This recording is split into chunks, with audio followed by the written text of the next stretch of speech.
Hello, everyone.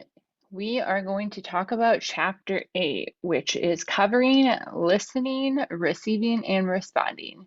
We're going to discuss the nature of listening, the challenge of listening, components of listening, and types of listening responses. Here are the learning objectives that we will cover. We'll describe the nature of listening and the listening styles that interpersonal communicators can use, explain the challenges that can impede effective listening. We'll identify the 5 components of the interpersonal listening process and effectively use a variety of reflective and directive listening responses.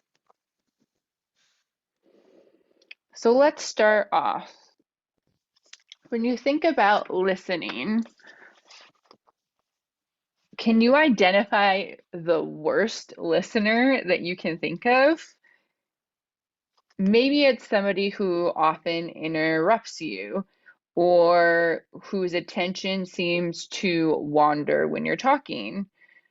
Perhaps this person forgets important things that you have said, or maybe they steer the conversation constantly back to themselves.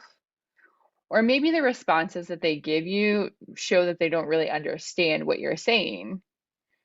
Can you kind of remember how that made you feel? How did it make you feel when that person wasn't listening or paying attention to you? Did it make you feel irritated, frustrated, discouraged, upset? I know that I've been in a situation like this where I've had to say, "Are you even listening to me? Are you even paying attention? Did you hear anything that I said?" Or where you've had to frequently repeat yourself so you feel frustrated to the point that you don't even want to say what you were saying to begin with. So we're going to kind of talk about how important listening really is, and it's probably something that you don't really think about. Listening is the most frequent form of communication activity because it's something we're constantly doing all the time. So, what is actually listening? How do you define it? It is the process of receiving and responding to other people's messages, the messages that you are getting.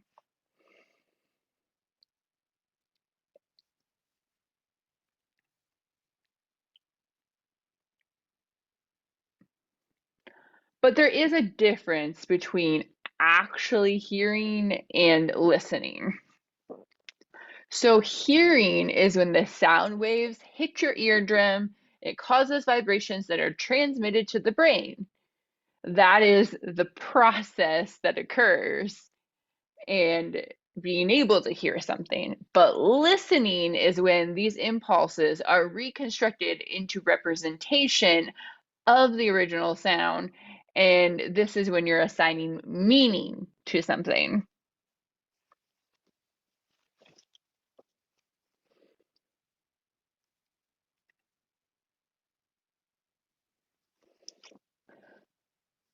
So let's kind of think about the nature of listening and the different types of listening that might occur. So when you kind of move beyond hearing and start to listen, researchers know that we process information in 2 very different ways. So they use the term mindless and mindful to describe these different ways of listening. When we use mindless listening, this kind of occurs when we react to others' messages automatically and routinely, but you're not really mentally invested in what's occurring. It could be superficial words that are used in mindless listening. And so the term mindless can sound negative, but this is kind of like a sort of low level information that is probably being processed compared to Mindful listening involves giving careful and thoughtful attention in responses to the messages we receive. You tend to listen mindfully when a message is important to you or to someone you care about. So think of how you would tune in very carefully if your close friend told you about the loss of a loved one. In this situation, you want to give the person your undivided attention. This is somebody that you care about, and they are sharing something that is very important to them. It's something very vulnerable. And so, in this situation, you're going to be very attentive. You're going to give it, a careful and thoughtful response because you want to make sure that you are there for your friend and trying to support them.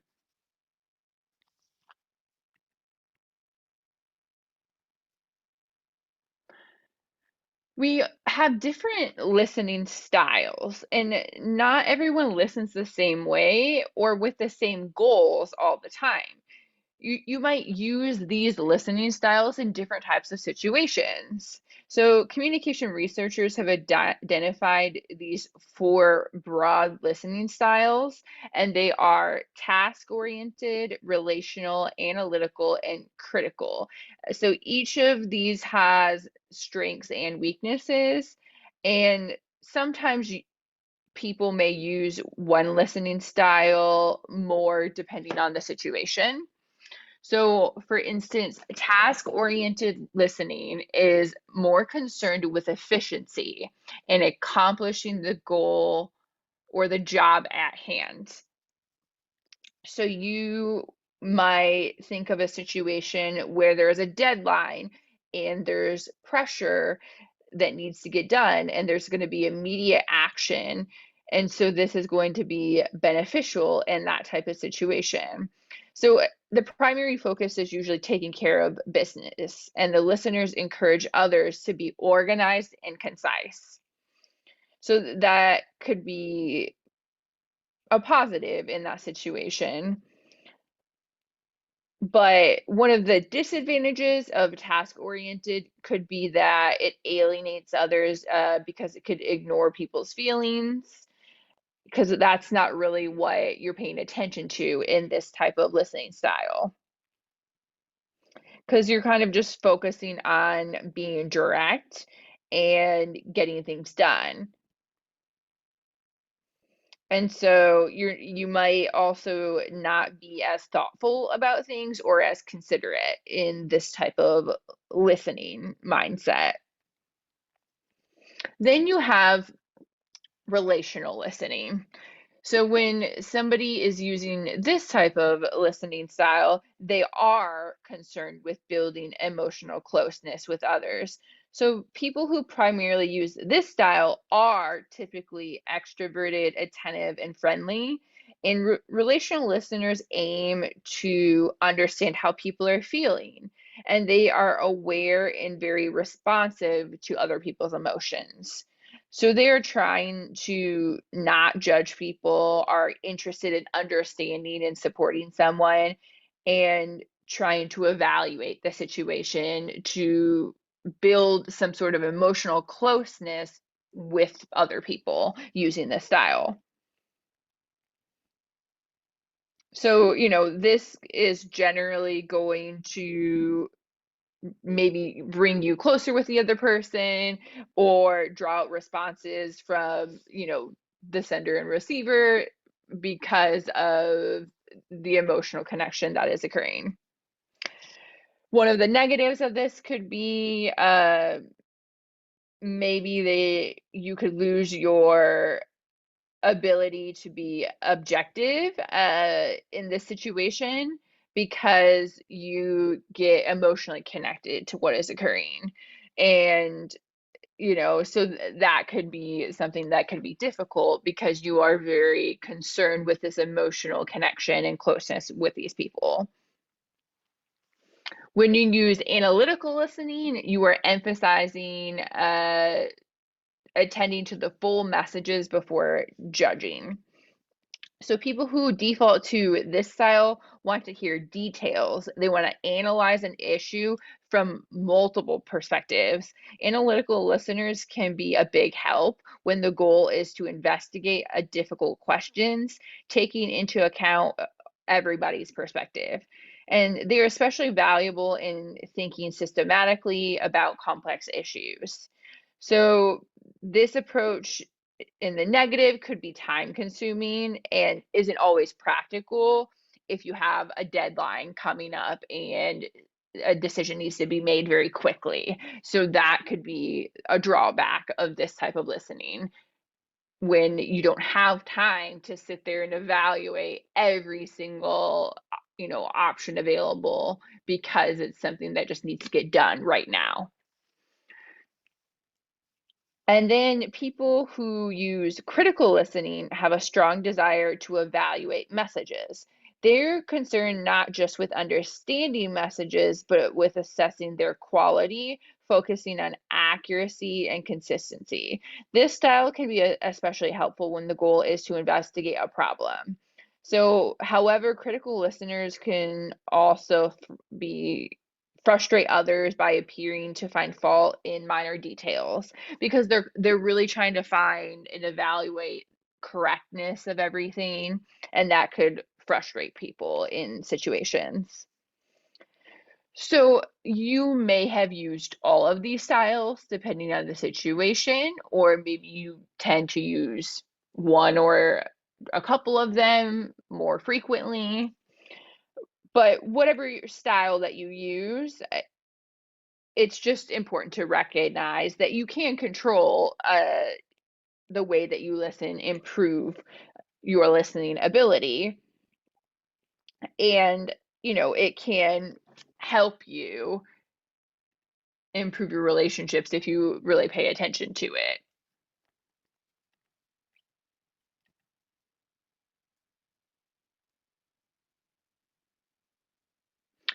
Next, we talk about what are some of the challenges of listening, or what are some of the barriers that you might encounter.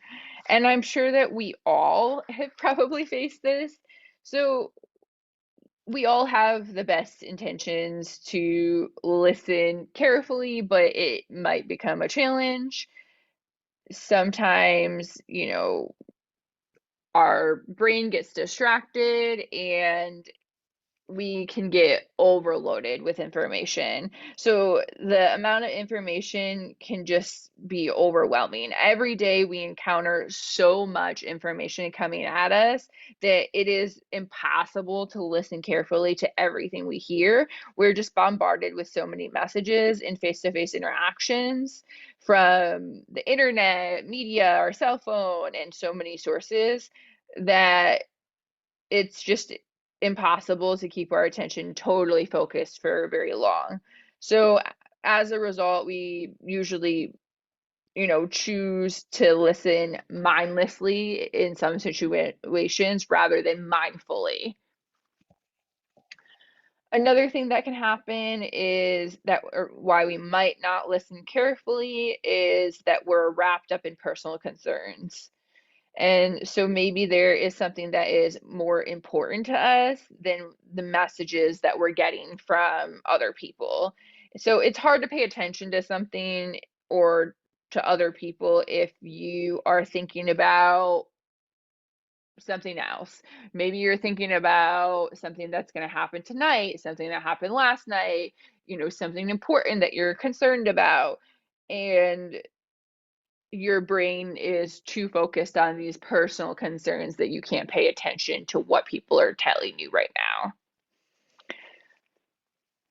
Another reason that you might become distracted is rapid thought. So, careful listening is difficult because our minds are so active.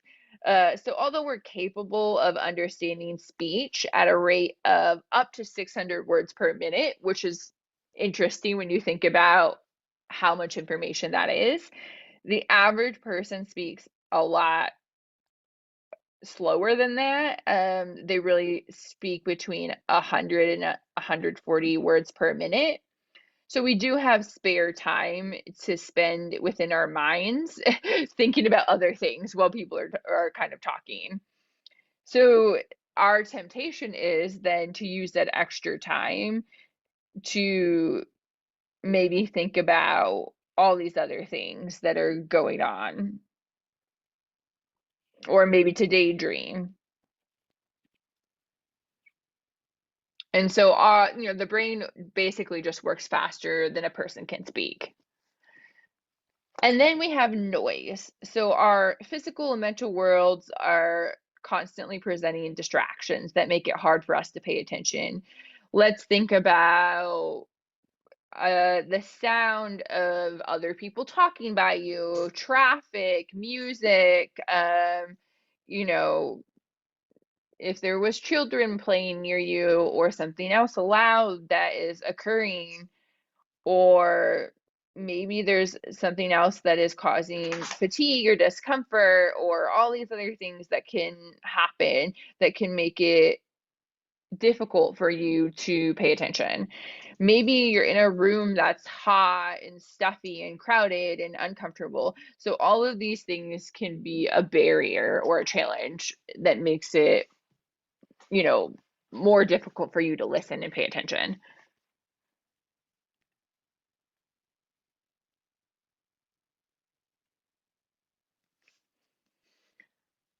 So next we kind of start to talk about how can we avoid poor listening habits. So most people possess at least one or more habits that keeps them from understanding other people's messages. And, they kind of start to develop some of these habits. And you probably don't even realize that you're doing these things because you probably never have thought about it really. And here's a list of different things that a lot of people do frequently without realizing. And so one of them is pseudo listening, which is where you pretend to pay attention. So pseudo listeners look other people in the eye and they may even nod and smile, but their minds are somewhere completely different. So you're just pretending that you're paying attention to something and pretending you're engaged, but you're really completely distracted. Another thing people do is called stage hogging. So this is expressing your own ideas without inviting other people to share theirs. When people stage hog, they allow other people to speak from time to time, but only so they can catch their breath. They don't really seem to care what other people have or want to contribute to the conversation. This is this next one, selective listening. I think on this list, this is the one that I hear people talk about most frequently, or this is probably the most common one that you've heard. So, this is responding only to the parts of a speaker's remarks that is interesting to you, or ignoring or rejecting things that you don't want to hear, or, you know, just not paying attention to everything else. Another thing people do is filling in the gaps, and they kind of manufacture information that wasn't part of the original narrative or message. When people start to fill in the gaps, they retell what they listened to, but they start to present a distorted version of the original story. It's kind of like if you play that game Telephone that I always think of at the very beginning, what the story is versus what it gets to in the end. It's vastly different because people fill in all these different versions of things that they thought they heard, or they make things up and fill in gaps of what they want the story to be. Insulated listening is almost the opposite of selective listening. So instead of focusing only on topics that you are interested in, these listeners tune out any topics that they don't really want to deal with. And then defensive listening is when you take comments that are supposed to be innocent, but you think that they're personal attacks. And so if you're being in a defensive listening, if you're doing this, you might project your own insecurities onto other people and think that they are trying to say something or being rude when they really weren't, and that can obviously cause some problems. Ambushing is listening carefully only to collect information to use it to attack the speaker. This kind of strategy can, really cause problems and ruin a supportive communication client because you're basically just gathering information to use against somebody in a negative way. And obviously that's toxic and not good for anybody and it's going to make everybody feel uncomfortable.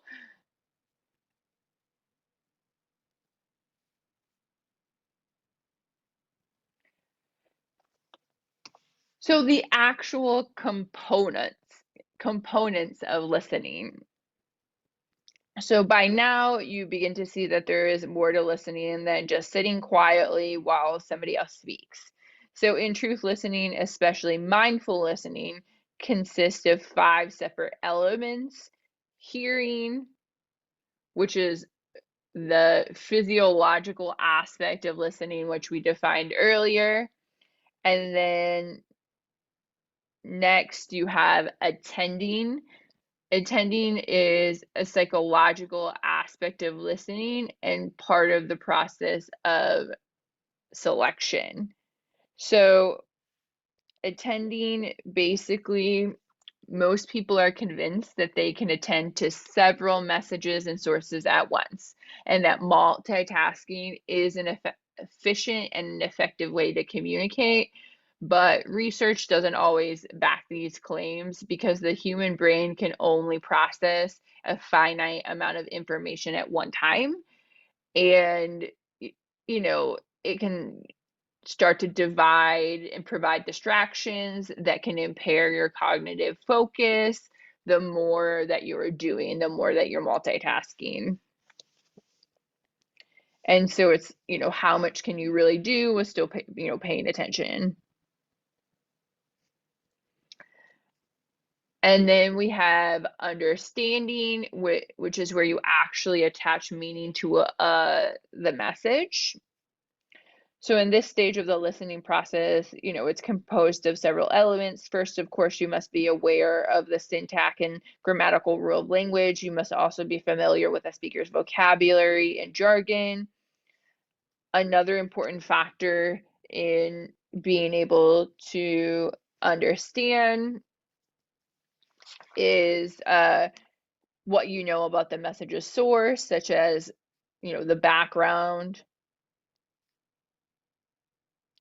And listening fidelity is the degree of congruence between what a listener understands and what the message sender was attempting to communicate. Fidelity doesn't mean agreement. You might listen carefully to a point your friend is making, understand her position very clearly, and then you still disagree completely. But the act of understanding sends a positive relational message, even if the communicators don't see eye to eye on the specific content that you're discussing. Then you have remembering. So remembering is the ability to recall information once we have understood it. And, these include the number of times the information is heard or repeated, the amount of information received at once, and whether, presenting the information can be rehearsed. And last, you kind of have responding, which is where you give noticeable feedback, to the messages. So usually this is where you might ask questions to somebody or paraphrase or maybe give some sort of nonverbal, messages to the person speaking. And that kind of shows that you were paying attention as well.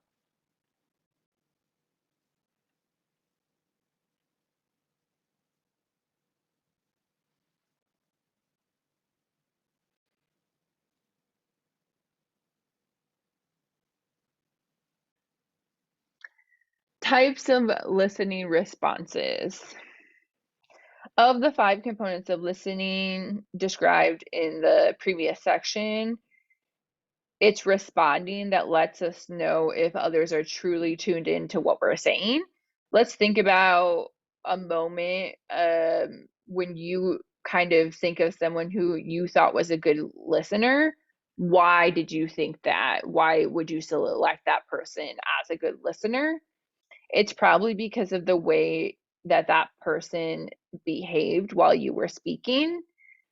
Participants in one study said they expect listeners to be attentive, understanding, friendly, responsive, and able to maintain a conversational flow. What behaviors, mark those characteristics? Good listeners. So basically, asking and answering questions, providing reflective and relevant feedback, offering their own perspective, and responding non-verbally by making eye contact, like nodding your head, leaning forward, and being engaged in what somebody's saying.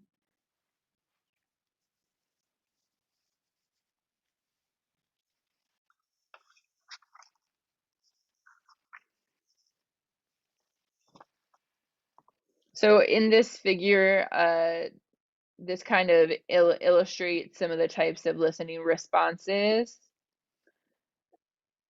It kind of ranged from reflective feedback, which invites the speaker to talk without concerns of evaluation, to more directive responses, which evaluates the speaker's messages. The primary goals of reflective feedback are to understand, confirm, and mirror what the speaker said. By contrast, the primary goal of directive feedback is to judge the speaker's message and provide guidance. We spend you know, we'll spend some more time looking at this further.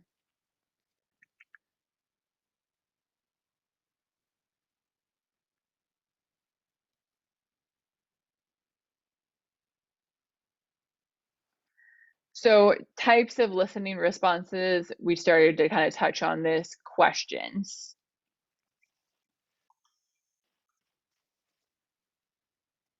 So, when is it appropriate to use silent listening, where you are staying attentive and, just responding non-verbally? And when is that the right approach? When interjections are not appropriate versus going the route of asking questions. So, asking questions for additional information, and when would you do this? Questions.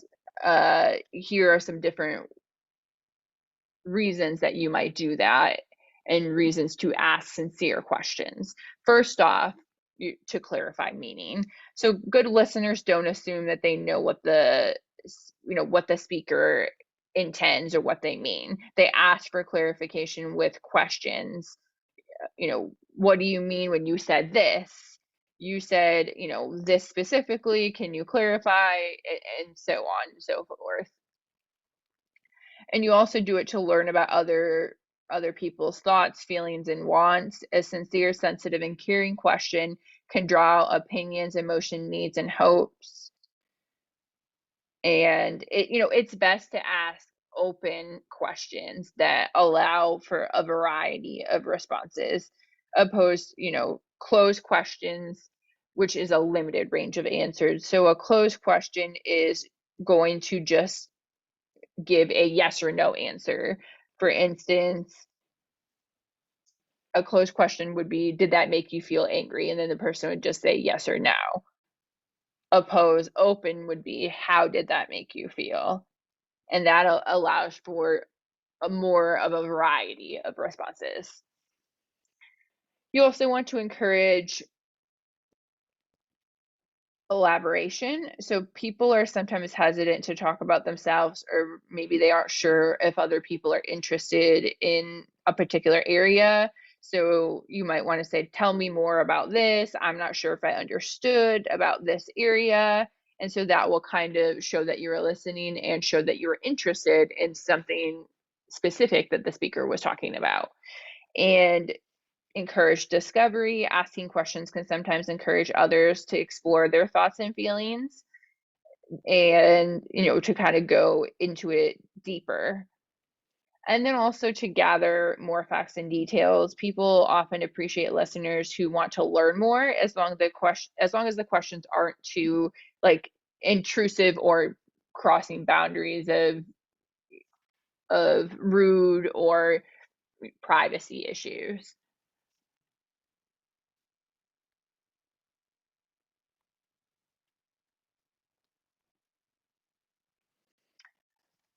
And then continuing with this, with the different types of questions.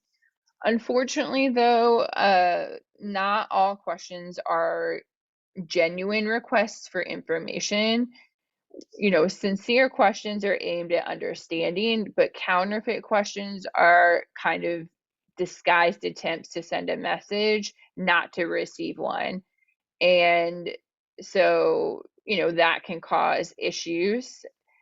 So these are some types of counterfeit questions that people can sometimes ask. And one would be questions that trap the speaker. You know, for example, oh, you didn't like that movie, did you? Where it backs somebody in the corner versus what did you think of that movie? Or questions that make statements. Are you finally ready is more of a statement than a question. A fact is unlikely to be, that is more like targeting to the person.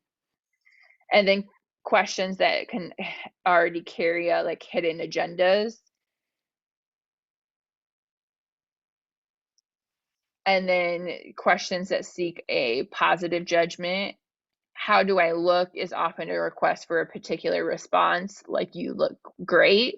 The listener must carefully consider the context of the question before you respond. And then questions based on unchecked assumptions. Why aren't you listening to me? Assumes the other person isn't paying attention. What's the matter? Can assume that something is wrong.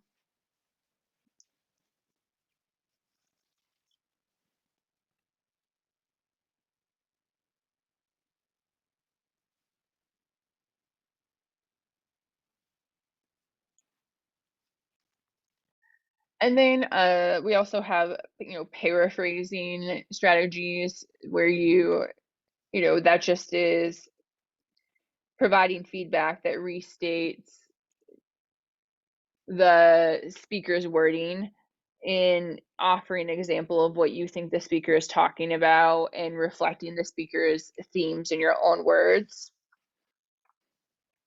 And then paraphrasing, factual information, kind of summarizing facts, data, and details in important ways, during personal or professional conversations, and paraphrasing personal information, remaining sensitive to thoughts, feelings, and wants, which in turn addresses cognitive, affective, and behavioral domains.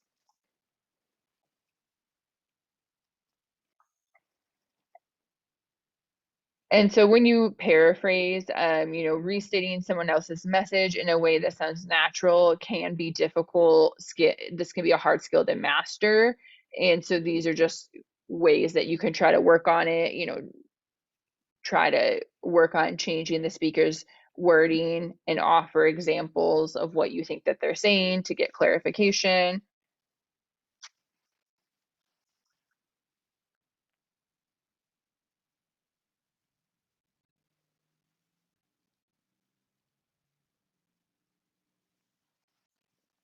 Another type of response that people use is empathizing, is a response style listeners use when they want to show they identify with the speaker.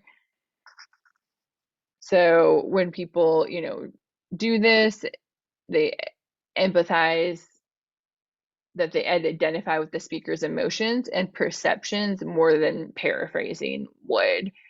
It offers less evaluation and agreement than supporting responses.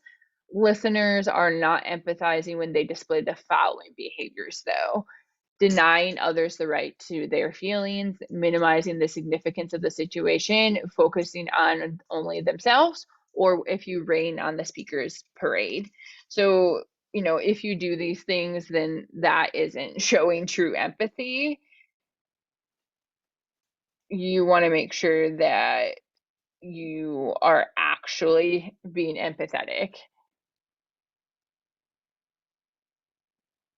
Another type of response that people use is when you are doing supporting responses, which reveals the listener's solidarity with the speaker's situation. Supportive responses consist of the following types, which can be offering agreement, which could be like, yeah, that class was tough for me too. You're right, that landlord is being super unfair. Or offers to help somebody. I'm here if you need me. Or praise. I don't care what the boss said. I think you did a great job. Or you're a terrific person. If she doesn't recognize it, that's her problem. Or reassurance, the worst part seems to be over. It will probably get easier from here. Or you've got this. That's, reassurance. Or diversion, let's catch a movie and get your mind off this. Or trying to distract the person. This reminds me of a time we did this, trying to, distract their mind from something else. And then, support is beneficial under certain conditions when the expression of support is sincere, when the other person can accept your support, and when focusing on here and now rather than then and there. That's when it would be appropriate to do that. So, phony, if you're being phony about agreement or encouragement, then it's probably not really gonna be beneficial to offer support to somebody, because then that can really feel like you're insulting the person. And sometimes people are really upset and they aren't ready to hear something positive yet if someone's going through a difficult time. And, you know, sometimes if people say you'll feel better tomorrow, whatever, sometimes people aren't really, that's not really beneficial to them either. Like they're trying to deal with what's happening right now. They don't want to think about what's happening tomorrow.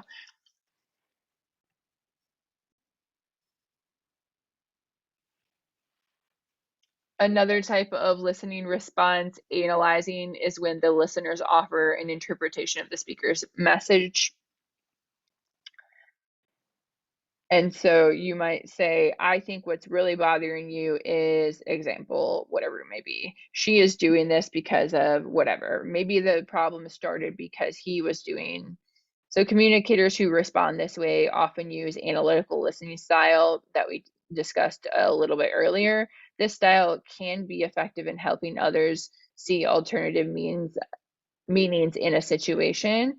And, sometimes this analysis can clarify confusing problems and it can provide more objective understanding and, help people when they're upset and offer problem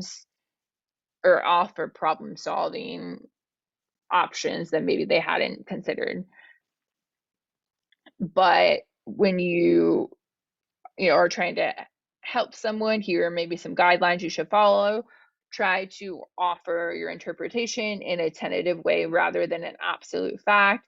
There's a big difference between saying maybe the reason is and insisting this is the truth, an absolute. Your analysis should have a reasonable chance of being correct, especially one that, sounds realistic, and can leave a, otherwise it can make the person more confused and overwhelmed than they were before. Make sure the other person will be receptive to what you are saying.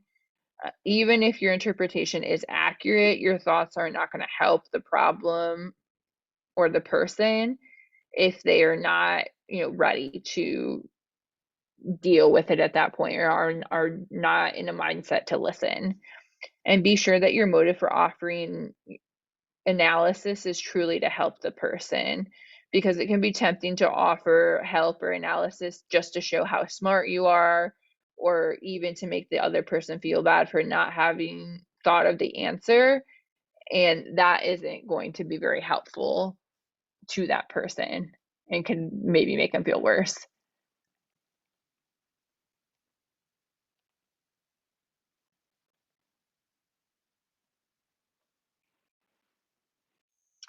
And sometimes people will offer evaluating responses, which appraises the sender's thoughts or behaviors in some way. The evaluation may be favorable, like, that's a good idea, you're on the right track, or unfavorable, an attitude like that won't get you anywhere. In either case, it implies that the person evaluating is in some way qualified to pass judgment on the speaker's thoughts or actions.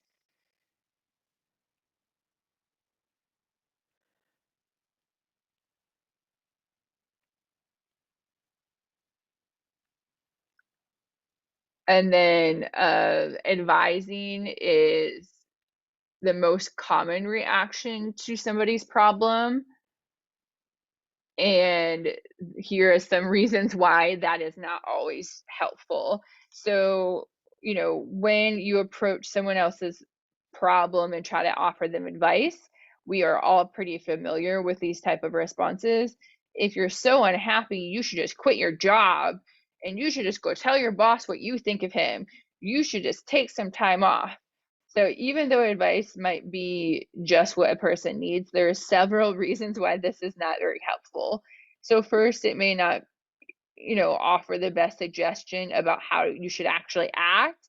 And there's often a temptation to tell others how you would behave in their place. But it's also important to realize that what's right for one person is not always a good idea for somebody else. And, so that can be an issue. And, the position of advice is sometimes unwelcome, and it allows others to avoid responsibility for their decisions. And people often don't want advice, or they're not really at a point where they're ready to accept it. And instead, they might just really want somebody to talk out their thoughts and feelings, and maybe to just vent how they're feeling about the situation, opposed to, someone trying to tell them how to solve the problem at that point.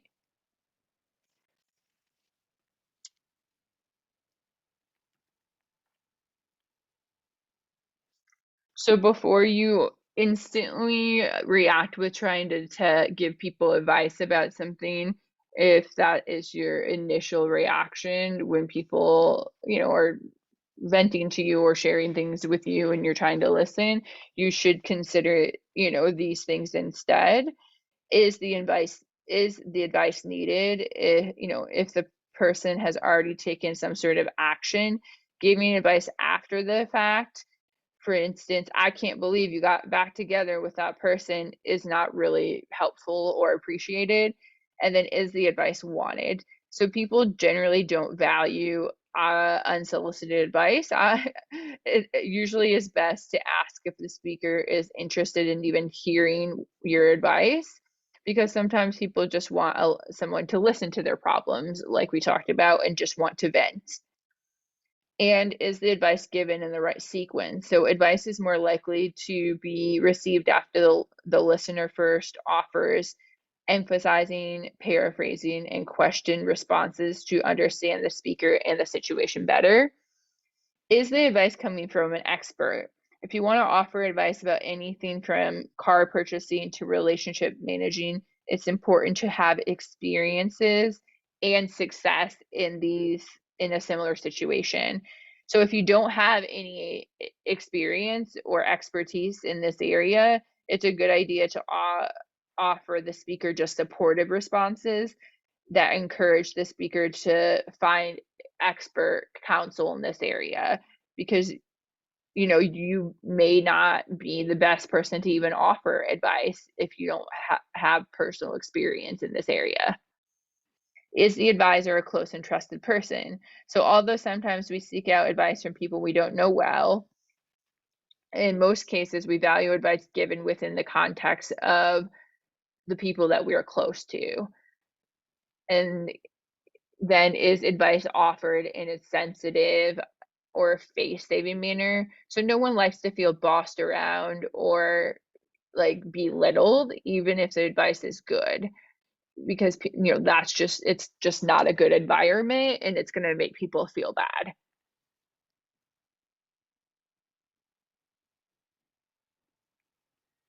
So what response type are you using and should you use? So you can see the type of listening responses have advantages and disadvantages. So what one is best? There isn't always a simple answer to that question because all response types and styles have potential to help other people in different situations, and it might, make somebody feel better or have a better sense of control of their problem. And, it's probably wise to begin with responses, from one area, and you start with like silent listening and then go to questioning, paraphrasing, and then to empathizing. And you really want to match your responses to the nature of the problem. Think about the other person when deciding which approach to use, and think about yourself when deciding how to respond. And this is the end of this chapter. We described the nature of listening and the listening styles that interpersonal communicators use. We explained the challenges that can impede effective listening. We identified the 5 components of the interpersonal listening process, and we effectively used a variety of reflective and directive listening responses. And that is all.